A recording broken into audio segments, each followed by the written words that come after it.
नमस्कार, मी धनंजय सानप द ॲग्रोवन शोमध्ये तुमचं स्वागत. ॲग्रीस्टॅक केंद्र सरकारचा एक प्रकल्प आहे. या प्रकल्पाबद्दल आपण वेळोवेळी माहिती घेतलेली आहे. यामध्ये शेतकऱ्यांना विविध योजनांचा लाभ घेण्यासाठी राज्य सरकारच्या पातळीवरती शेतकरी ओळख क्रमांकपत्र नोंदणी करणं बंधनकारक केलेलं आहे आणि त्यामुळे या फार्मर ID शिवाय शेतकऱ्यांना विविध योजनांचा लाभ घेता येणार नाही हे आपल्याला माहिती आहे.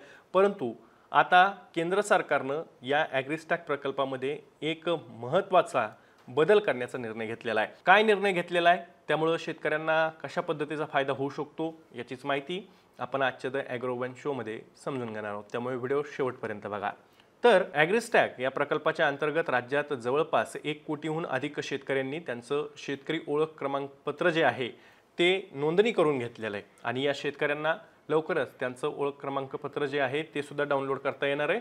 या सगळ्या पार्श्वभूमीवरती आता केंद्र सरकारनं दुसरीकडे देशभरात जी काही नोंदणी झालेली आहे शेतकरी ओळख क्रमांकपत्राची त्यामध्ये त्याचा आकडा हा 6 कोटींच्या पुढे गेलेला आहे. साधारणतः 6.5 कोटी शेतकऱ्यांनी त्यांचं फार्मर ID हे आता रजिस्टर केलेलं आहे. आता मात्र केंद्रीय कृषी मंत्रालयानं ॲग्रीस्टॅक प्रकल्पामध्ये एक नवीन सेगमेंट जोडण्याचा प्रयत्न आणि त्यासाठीच्या हालचाली सुरू केलेल्या आहेत. हवामान अंदाज हा शेतकऱ्यांना त्यांच्या गाव पातळीवरचा कसा मिळेल यासाठी ॲग्रीस्टॅक प्रकल्पाच्या अंतर्गत हवामानाचा सुद्धा एक ऑप्शन, एक पर्याय हा उपलब्ध करून देण्यात येऊ शकतो का याच्याबद्दलची चाचपणी आता सध्या सुरू आहे. भारतीय हवामान विभाग जो आहे त्याच्यासोबत केंद्रीय कृषी मंत्रालयाचं या संदर्भात बोलणं चालू असल्याची माहिती केंद्रीय कृषी सचिव देवेश चतुर्वेदी यांनी दिलेली आहे आणि त्यामुळे शेतकऱ्यांना पुढच्या काळात फक्त पीक विमा किंवा PM किसानचा हप्ता किंवा त्यासोबतच नमोचा हप्ता असेल किंवा विविध कृषी विभागाच्या योजना असतील यापुरताच हा ॲग्रीस्टॅक प्रकल्प मर्यादित राहणार नाहीये.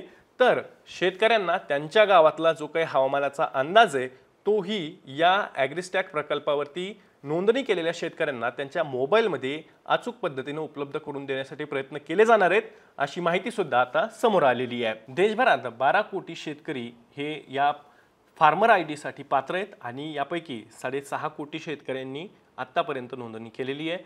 यामध्ये अर्थातच महाराष्ट्र सुद्धा आघाडीवरती आहे. महाराष्ट्रात 1.72 कोटी इतके जे काही शेतकरी आहेत ते फार्मर ID साठी पात्र आहेत आणि यापैकी साधारणतः 1 कोटीपर्यंत शेतकऱ्यांनी आपला फार्मर ID हा मिळवलेला आहे. त्यासाठीची नोंदणी कशी करायची यावरती स्वतंत्र व्हिडिओ आपण ॲग्रोवनच्या YouTube चॅनलवरती केलेला आहे. ते पाहून तुम्ही तुमच्या मोबाईलवरून सुद्धा या योजनेसाठी अर्ज हा करू शकतात किंवा नोंदणी करू शकतात. जर शेतकऱ्यांनी नोंदणी केली नाही तर अर्थातच ज्या काही आर्थिक लाभाच्या योजना आहेत केंद्र आणि राज्य शासनाच्या त्यापासून शेतकऱ्यांना वंचित राहावं लागू शकतं हे आपण वारंवार सांगतोय. आता मूळ मुद्दा हा आहे की शेतकऱ्यांना हवामान अंदाज त्यांच्या मोबाईलवरती मिळणार म्हणजे नेमकं काय होणार असाही प्रश्न तुमच्या अनेकांच्या मनामध्ये आल्याशिवाय राहणार नाही. तर यामध्ये आत्तापर्यंत आपण जर का बघितलं तर IMD म्हणजे भारतीय हवामानशास्त्र विभाग जे काही अंदाज वर्तवतं ते आपल्याला माहिती आहे की जिल्हा पातळीवरती किंवा तालुका पातळीवरती मंडळ पातळीवरती ते दिलेले असतात.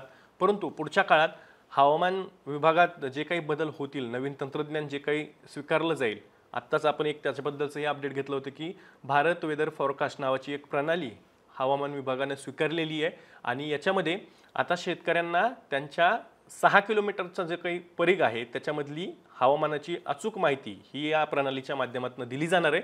यामुळे होणार काय तर शेतकऱ्यांना त्यांच्या शेती कामाचं जे काही नियोजन आहे ते अगदीच सहज सोप्या पद्धतीने करता येणार आहे. त्यासाठी जी काही जोखीम आहे नैसर्गिक आपत्तीची ती कमी करता येणार आहे. ॲग्रीस्टॅक प्रकल्पाच्या अंतर्गत शेतकऱ्यांची सगळी माहिती एकत्र केली जाते आणि ही माहिती म्हणजे यावरनं शेतकऱ्यांचं लोकेशन काय आहे, शेतकरी कोणत्या भागातला आहे, कुठे राहतो, तर या सगळ्याची माहिती म्हणजे त्याचं गाव, तालुका, जिल्हा या सगळ्याची माहिती ही ॲग्रीस्टॅक प्रकल्पातून गोळा केली जाते आणि यामध्येच या माहितीचा वापर करून हवामान विभागाच्या अंतर्गत त्या शेतकऱ्यांना म्हणजे उदाहरण म्हणून मी आत्ता सांगतोय तुम्हाला हे समजावं म्हणून, मी जालना जिल्ह्यातील शेतकरी आहे, घनसावंगी तालुक्यातील पिंपरखेड माझं गाव आहे. तर या गावामध्ये मी उभा आहे.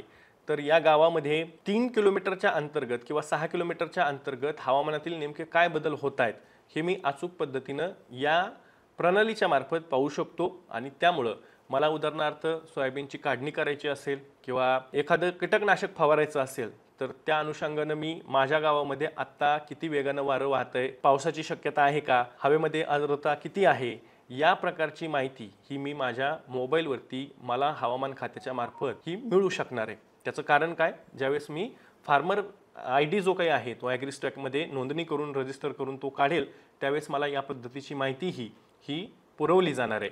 म्हणजेच राज्यातील प्रत्येक भागातील प्रत्येक गावातील शेतकरी हा त्यांच्या मोबाईलवरती त्यांच्या भागातील जो काही हवामानाचा अंदाज आहे त्यांच्या गावाचा त्यांच्या शेताचा तो पाहू शकतो. आणि यासाठी आता केंद्रीय पातळीवरती सुद्धा हालचाली सुरू झालेल्या आहेत.